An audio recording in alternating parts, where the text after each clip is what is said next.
Assalamualaikum warahmatullahi wabarakatuh. Halo teman pemilih, selamat datang di podcast Sigincu, diskusi, garap ide, dan narasi cerdas pemilu.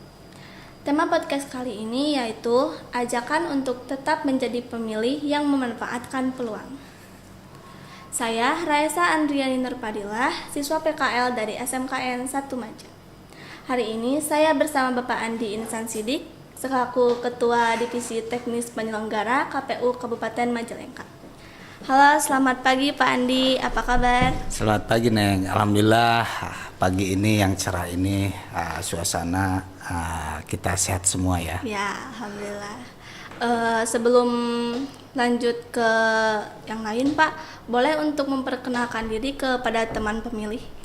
Baik, teman-teman pemilih yang saya hormati, perkenalkan saya Andi Insan Sidik, saya sebagai Ketua Divisi Teknis Penyelenggaraan KPU Kabupaten Majalengka. Terima kasih. Baik Pak, oke, kalau boleh tahu Pak, kesibukan sekarang itu Bapak lagi apa? Ya, kalau kesibukan sekarang, alhamdulillah kemarin sudah melaksanakan pilkada terakhir, ya karena kita selaku komisioner tentunya melaksanakan semua tahapan. Sebelum saya menjadi komisioner, ya ini cerita saya terlebih dahulu kenapa saya ikut menjadi komisioner, karena itu saya terinspirasi dengan almarhum bapak saya. Waktu itu beliau selalu menjadi ketua KPPS, ini yang menjadi penasaran bagi saya. Karena apa? Karena beliau selalu menugaskan saya terkait administrasi, apa yang bisa dibantu untuk beliau begitu. Dan alhamdulillah mungkin dengan inspirasi dari almarhum itu saya ikut terlibat di dalam pemilihan atau pemilu, mulai dari sebagai anggota KPPS, kemudian anggota ketua KPPS, dan kemarin terakhir itu sebelum menjadi komisioner itu menjadi anggota PPK di Kecamatan Kertajati. Oh, baik Pak. Berarti dari yang kecil-kecil dulu ya Pak, lanjut ke tingkat yang lebih tinggi. Ya betul, karena kita harus mengetahui dari hal yang dasar, sehingga lengkap sudah ketika kita mengetahui hal yang dasar. Pengalaman-pengalaman di bawah itu menjadi dasar kita untuk menjadi dasar kita untuk menjadi lebih bagus ketika kita naik tingkatan. Ilmunya itu kita pelajari dari dasar dulu, sehingga kita bertingkat ilmu kepemiluannya, mulai dari KPPS seperti apa, di tingkatan PPK seperti apa. Dan alhamdulillah dengan ilmu-ilmu dasar itu alhamdulillah saya lolos sebagai komisioner di KPU Kabupaten Majalengka. Alhamdulillah. Pak, sebelum lanjut lebih dalam ya Pak, boleh untuk diminum dulu kopinya. Ya, terima kasih ya Neng ya.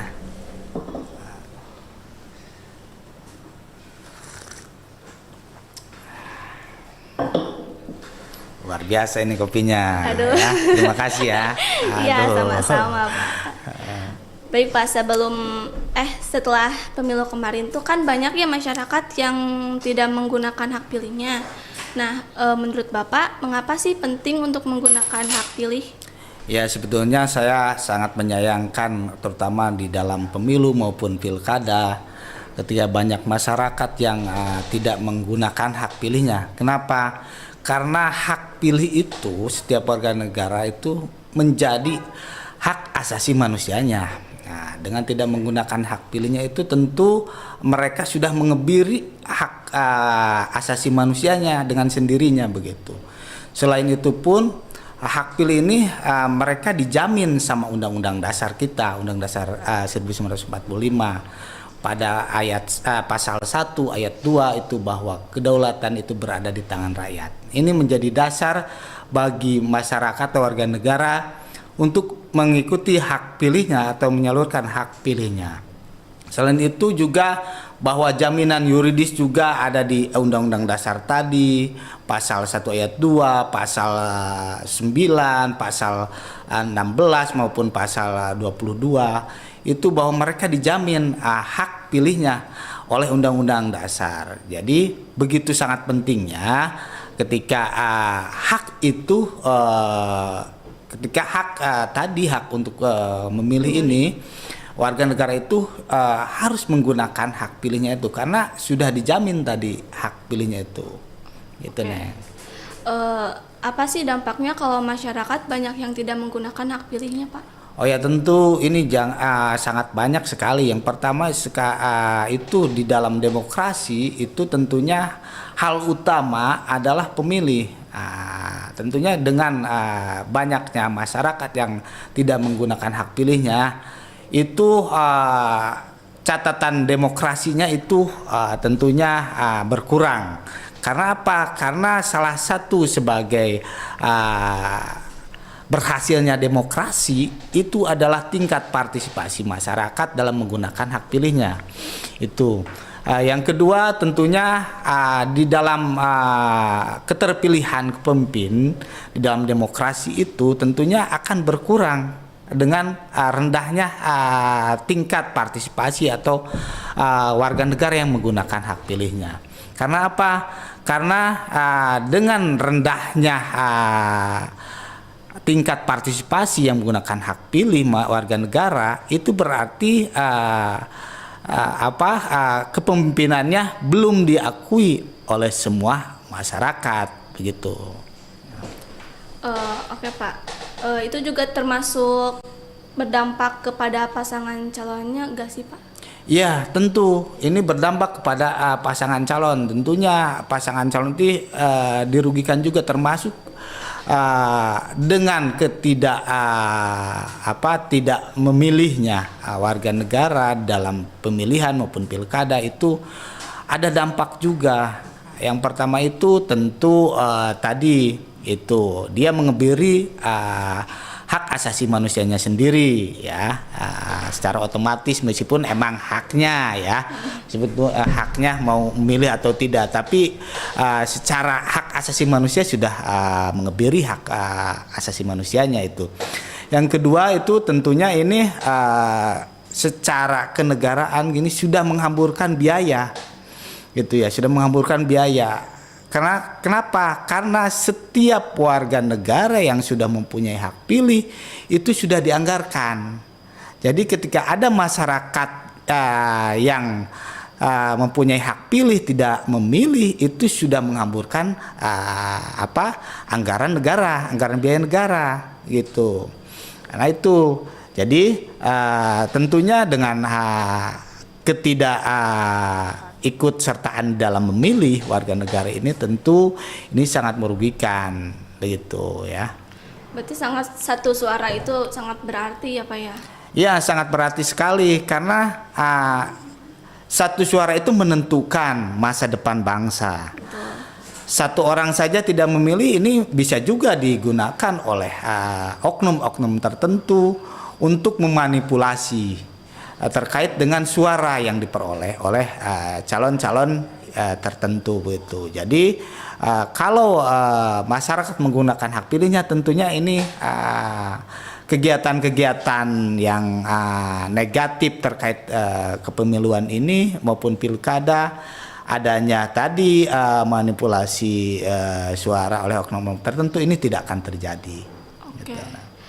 Masih nyambung ke pertanyaan tadi nih Pak. Ya. Gimana sih cara mengatasi agar masyarakat itu tetap mau memilih gitu, ada partisipasinya untuk memilih, gimana caranya? Ya tentunya ini tugas kita bersama, bukan hanya tugas KPU. Ini tugas kita bersama, baik itu KPU, pemerintah maupun masyarakat itu sendiri.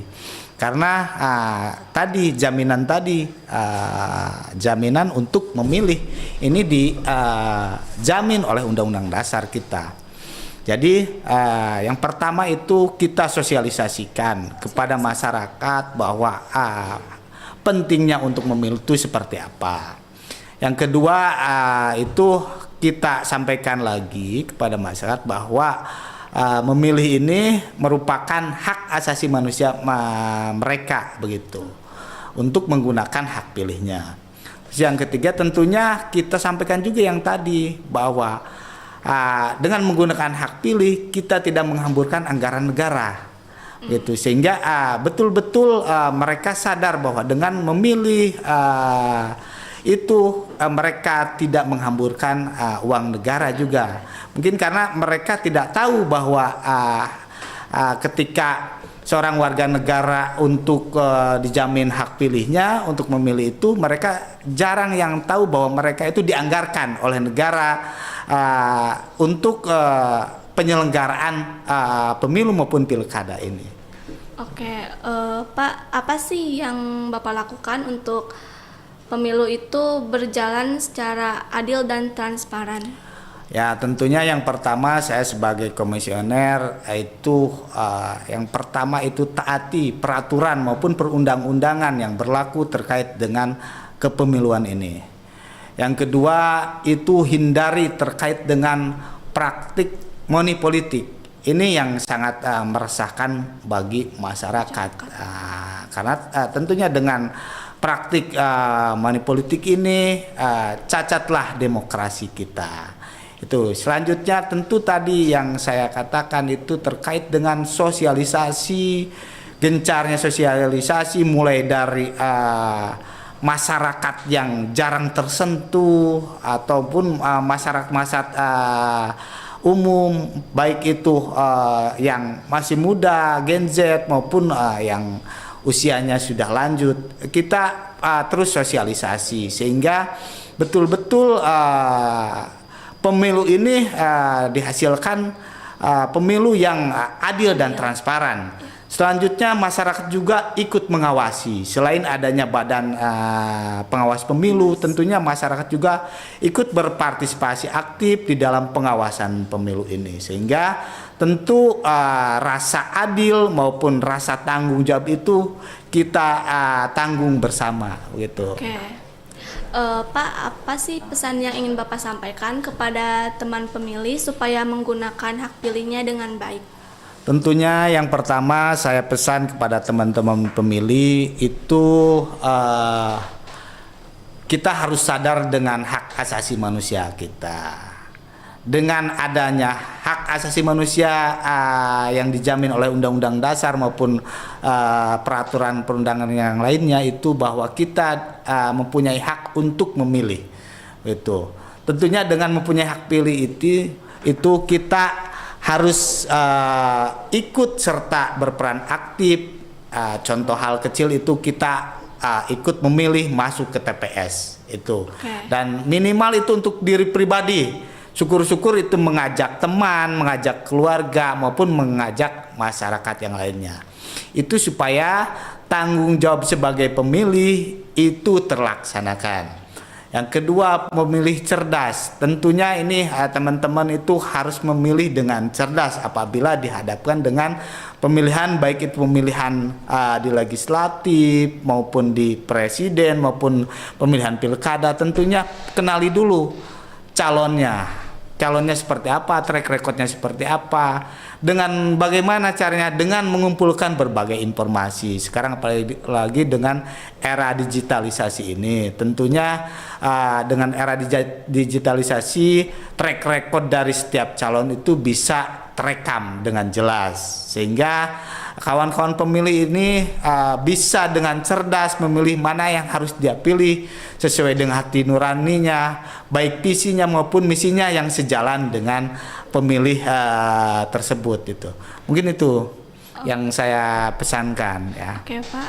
Oke, dari tadi saya yang ditanya terus ini, Neng, ya. Sekarang Neng kan kalau nggak salah kelas 12. Ya, kelas 12 betul. Itu umurnya kalau nggak salah itu sudah di lebih dari 17 tahun. Ya, betul. Ya. Nah, tentu ini syarat dari pemilih adalah itu minimal usia 17 tahun warga negara Indonesia, kan. Itu dalam undang-undangnya seperti itu. Kemarin kan Neng sudah masuk ya? Sudah masuk. Pak. Ikut memilih nggak, Neng? Ikut memilih ya, aktif ya. Sudah tahu bagaimana ngecek ngecek kita terdaftar sebagai pemilih, sudah tahu kan? Belum tahu, Pak. Nah, belum tahu. Ya. Oke, kalau belum tahu nanti yang pasti cek dulu ke teman-teman terkait informasi, searching di internet. Kalau kita nggak tahu, saya kasih tahu yang pertama itu kita bisa cek DPT kita, DPT online ya. Ya. Nah, dicek DPT online itu di searching di Google itu sudah langsung muncul.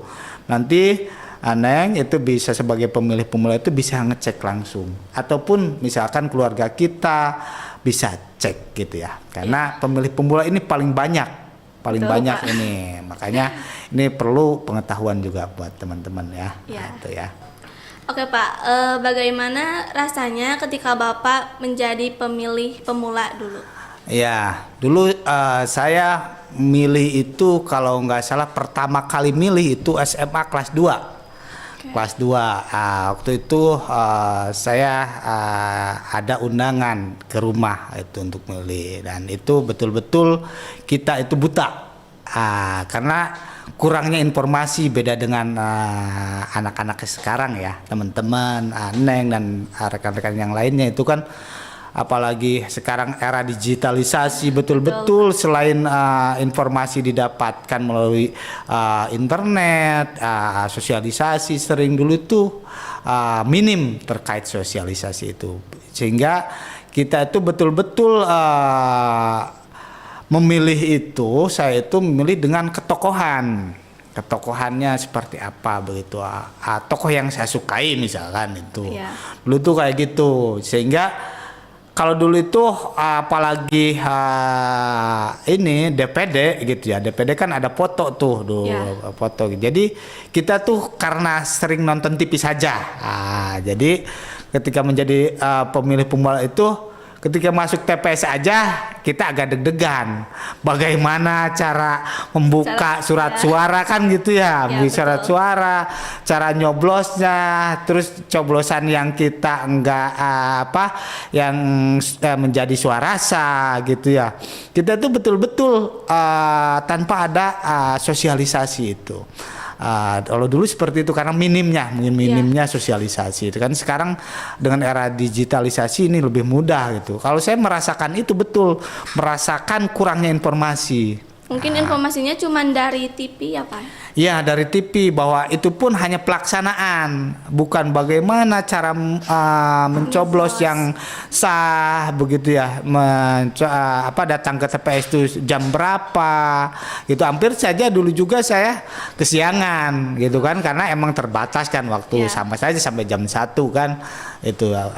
Sehingga informasi ini jangan terulang ketika saya waktu menjadi pemilih pemula. Dan betul-betul ini teman-teman pemilih pemula ini dengan era digitalisasi harus melek gitu ya. Harus mencari informasi sebanyak-banyaknya gitu ya, Pak, sebelum Iya, datang ke betul. TPS. Cari informasi dari berbagai sumber gitu ya.